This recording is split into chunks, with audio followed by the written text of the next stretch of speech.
Do you know there are 2 books in the Bible that the devil hates more than any other 2 books in the Bible? Out of all 66, there are 2 that say more about him than any others, and it's these that he has attacked more than any others. They are the one at the beginning and the one at the end, Genesis and Revelation.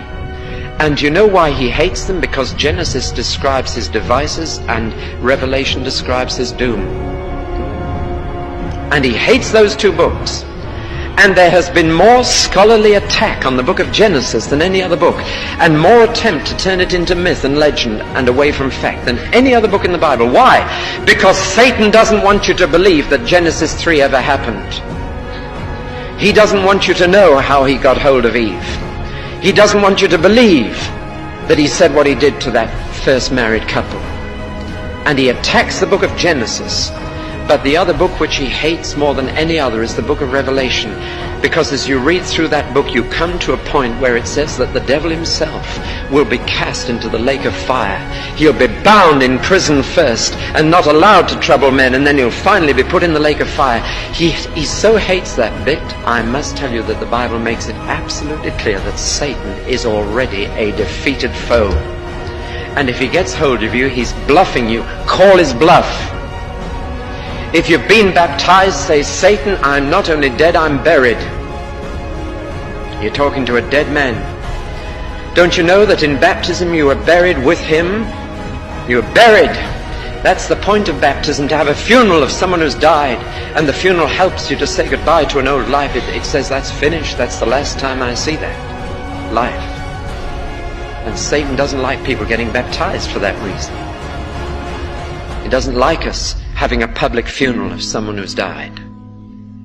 Because you see, when you reckon yourselves dead and call his bluff and say, I'm dead and buried, and Satan, you saw my funeral, whether it was a Millmead or Commercial Road or somewhere else, you were present at my funeral service, I'm dead and buried, stop tempting me. You will find to your extraordinary delight that he has to go.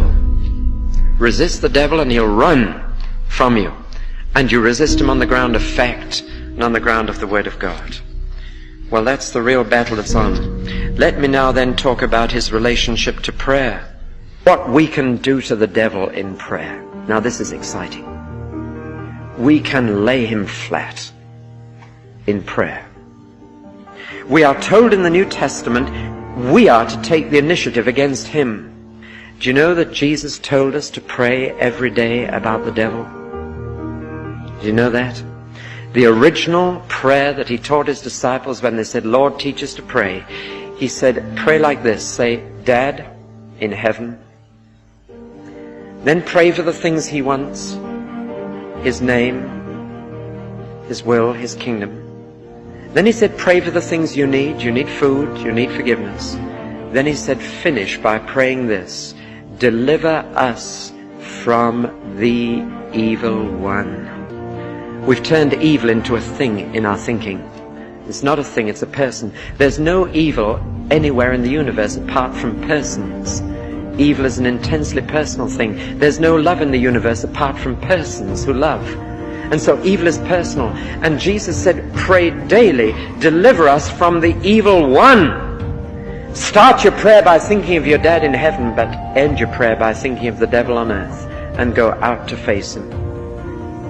And so we can deliver through prayer from the power of the evil one. Ephesians chapter 6 from verse 10. Last of all, I want to remind you that your strength must come from the Lord's mighty power within you. Put on all of God's armor so that you will be able to stand safe against the strategies and tricks of Satan. For we are not fighting against people made of flesh and blood, but against persons without bodies, the evil rulers of the unseen world, those mighty satanic beings and great evil princes of darkness who rule this world, and against huge numbers of wicked spirits in the spirit world. So use every piece of God's armor to resist the enemy whenever he attacks. And when it is all over, you will still be standing up.